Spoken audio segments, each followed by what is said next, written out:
অসমৰ ৰাজনৈতিক দলৰ পৰা বিএলএৰ নাম বিচাৰিছে নিৰ্বাচন আয়োগে। 30 আগষ্টৰ ভিতৰত বিএলএৰ নাম জমা দিব লাগিব আয়োগক।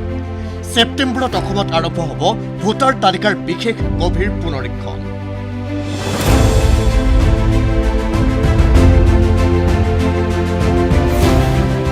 ভোটাৰ তালিকাৰ বিশেষ গভীৰ পুনৰীক্ষণৰ বাবে সাজু হৈ উঠিছে নিৰ্বাচন আয়োগ।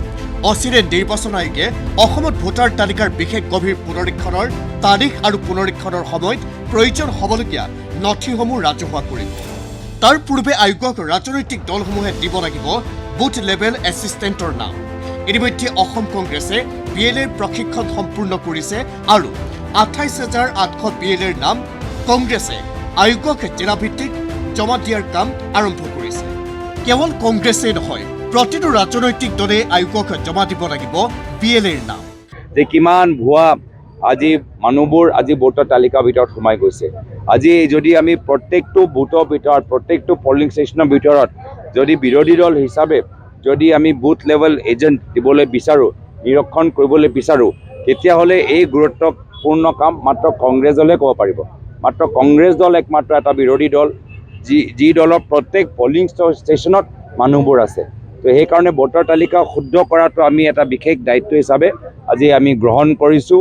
আৰু আজি এই মাহৰ শেষৰ ফালে আমি প্ৰতিখন জিলা প্ৰতিখন বুথত আমি কেনেদৰে ভোটাৰ তালিকাটো শুদ্ধ কৰিব লাগে তাৰ বাবে আমি এটা বিশেষ অনুষ্ঠান আমি হাতত লৈছোঁ। ৰাজনৈতিক দলৰ পৰা বিএলএৰ নাম লৈ আয়োগে একোখনকৈ পৰিচয় পত্ৰ প্ৰদান কৰিব। পৰিচয় পত্ৰ থকা বিএলএসকলে আয়োগৰ বিএলঅ'সকলৰ সৈতে ঘৰে ঘৰে গৈ এছআইআৰৰ কাম কৰাত সহায় কৰিব লাগিব। উল্লেখযোগ্য যে 2004 বৰ্ষত অন্তিমবাৰৰ বাবে এছআইআৰ হৈছিল। 2004ৰ 29 জুনত জাননী জাৰি কৰিছিল আয়োগে।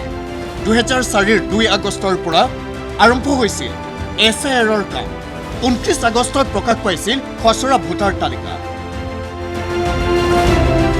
তাৰ 20 বছৰ পিছত নিৰ্বাচন আয়োগ সাজু হৈছে ভোটাৰ তালিকাৰ বিশেষ গভীৰ পুনৰীক্ষণৰ বাবে। যদিও নিৰ্বাচন আয়োগে অসমৰ এছআইআৰৰ বাবে কোনো জাননী প্ৰকাশ কৰা নাই, তথাপিও পূৰ্বৰ এছআইআৰলৈ চাই জন্মৰ প্ৰমাণপত্ৰ আৰু স্থায়ী প্ৰমাণপত্ৰ দিব লাগিব ভোটাৰে। Bureau' report ND24।